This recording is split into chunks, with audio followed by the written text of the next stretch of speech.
You know, my first thought with this Warframe was, this is not my playstyle.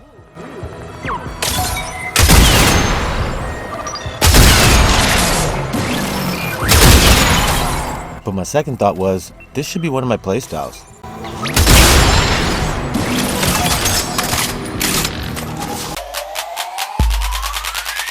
And now for something completely different.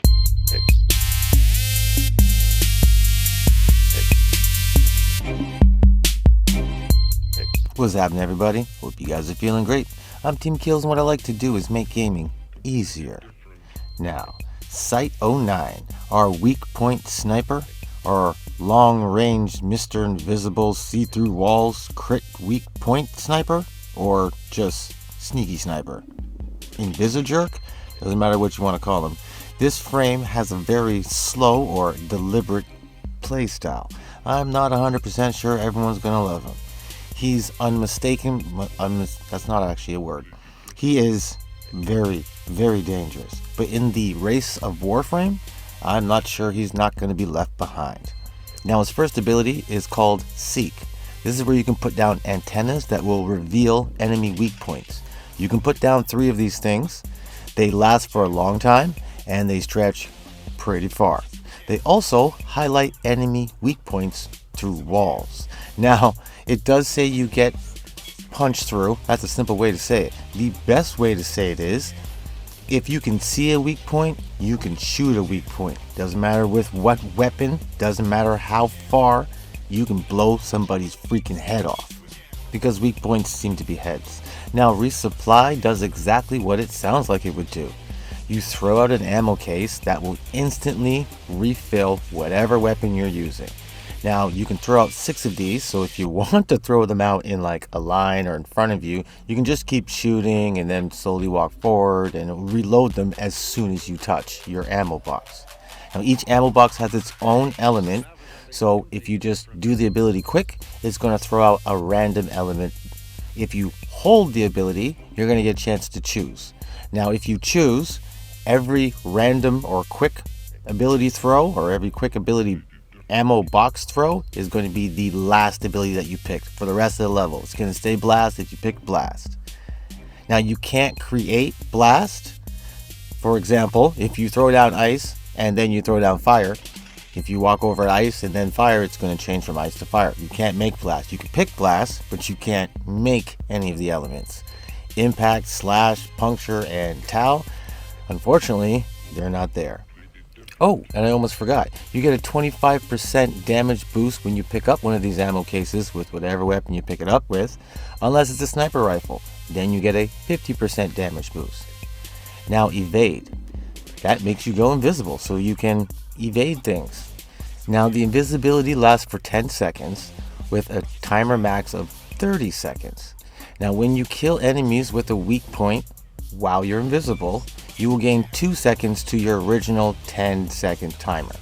And there is a 60-second cooldown timer for the whole thing. So if you're invisible for 10 seconds only, and then it ends, you will have a 50-second timer before you can cast that goddamn ability again. Now, these timers can all be affected by duration. So, my timer is 19 seconds. Every time I kill an enemy, I get a almost 4-second boost added to my timer that's ticking down. My max duration is now up to 58 seconds. So, if I'm invisible for my full 58 seconds and then it wears off, I will only have to wait 2 seconds before I can cast it again. If you last for longer than a minute, you got your invincibility going, which isn't actually a problem, then your cooldown timer won't be there at all because you lasted more than your 60 seconds. I hope that makes sense. Neutralize, that's his 4th ability. It is an exalted sniper rifle with a 3-stage zoom that goes to 8 times magnification. You are not stuck in that zoom. You can run around with it. It's technically energy draining. You can fire from the hip.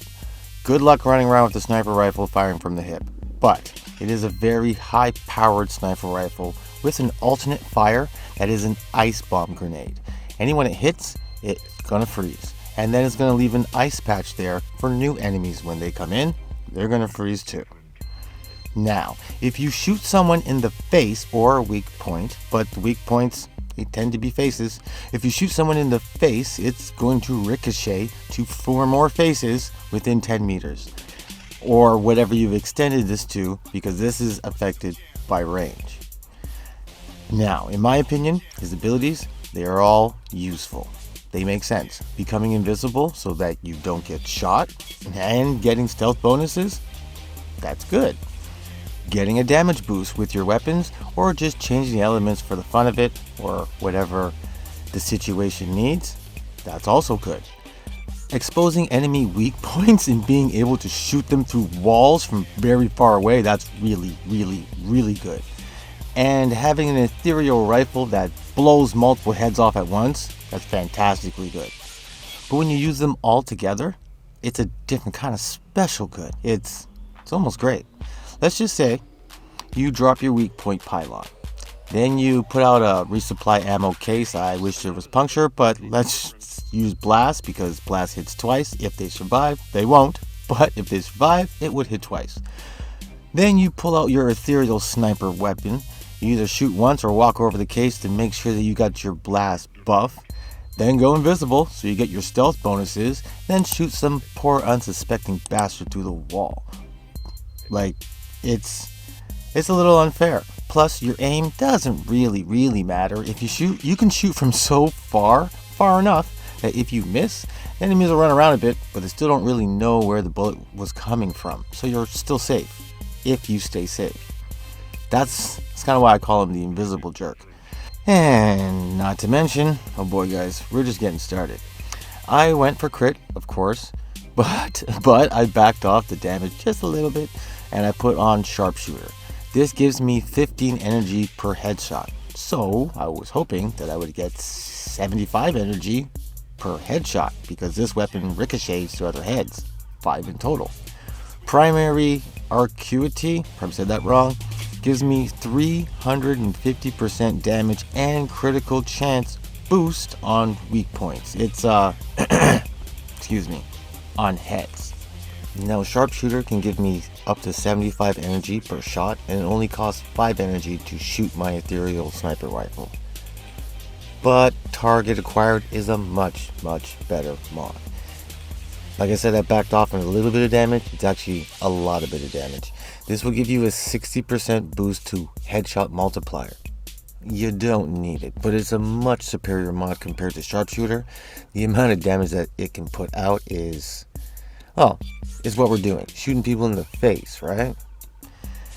Now as far as weapons, his signature weapon, it's a great weapon. It has a weak point mechanic or buff, whatever you want to call it. It's a great weapon for him. Makes perfect sense to use it. That's not what I'm doing here. I chose the Zenith. It's a really good automatic, has good damage, enough to clear a room. Just in case I get confronted with actual enemies and I'm not invisible, I want to be able to kill them. It would help if I can actually do that without them killing me. This guy is made of glass. But the Zenith's alternate fire shoots out a disc that scans the area for weak points or headshots. And you can shoot through walls. This is just perfect for everything you're doing here. Also, headshots with the Zenith or any other weapon while you're invisible will buff or extend your invisible timer. Now, personally, I don't think it really matters what build you use for the Zenith. I have a damage, a status, and a crit build. I usually, and in this video, I'm using the damage build. I always forget to switch to whichever faction's weakness from the elements, and I never use the crit one. So it's completely up to you. The stealth bonus and the headshots is just, weak point shots, damage multipliers, and all that shit that's going on. You don't really need a good crit build. But if you got one, I say put one on. The Vesper 77. This is one of the brand new secondaries from the Warframe 1999, which is also perfect for this. When you're aiming, it highlights weak points, and as you notice, all the weak points it highlights, they're heads, and you get an increased critical damage multiplier per weak point, per head that you shoot. This also increases your stealth time. Now, I feel personally that Hawkeye was a good Alexis mod choice if you're being sneaky. If you're shooting through walls and you're doing all that stealthy shit from far away, it's perfect. If you're just going to try and run up on guys and do this 007 stealth shit, then steady hands might be a better choice. Now, as far as melee weapons, I chose nothing. It doesn't really matter to me. You could pick the Redeemer to just keep with the whole sniper rifle theme. I chose a sword and shield. I believe it was the Ack and Brunt, the Tenet sword and shield, or hammer and shield. That'll work just perfect. All I really wanted them for is because they're good for defense. They block bullets really well. Now, I picked the Shade Prime, or Shade, as my sentinel of choice because of stealth. Ghost will make me disappear when enemies are close, so I can run away. Everything else in this build basically is to keep my shield up and health while I run away.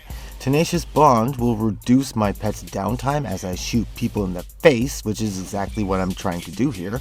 And it gives me extra critical damage multiplier, which is great for what I'm trying to do here. My Sentinel's weapon is the Verglass Prime or normal, either one, doesn't matter. There is no damage on this thing. It is just to slow enemies down in case they get close while I run away. Now, in my opinion, our first legit sniper Warframe is made of glass. Like, super thin, not reinforced glass. I know snipers are not supposed to be tough, but this guy is thinner than glass. Like, what's thinner than glass? I don't know, a paper sheet of ice? Yeah, he's very breakable. It's hard to keep him alive. Could just be me. I might be building him wrong. That's very possible. But he's got like no armor, no shields, barely any health. He's just a death waiting to happen. But there are a lot of good places for him. The Zeramin 10 ship, I could think of the Orakin comes to mind. There are a lot of good corners, doors, turns, and statues that are just in the way that you could shoot through and hide behind. You could put down a few ammo cases and just slowly creep forward, no reloading, just blowing heads off. Now I have two builds for him so far. One is based around his abilities, but this is the one that I think I might be doing something wrong. He dies all the goddamn time, but he's very, very dangerous. Very useful for the abilities.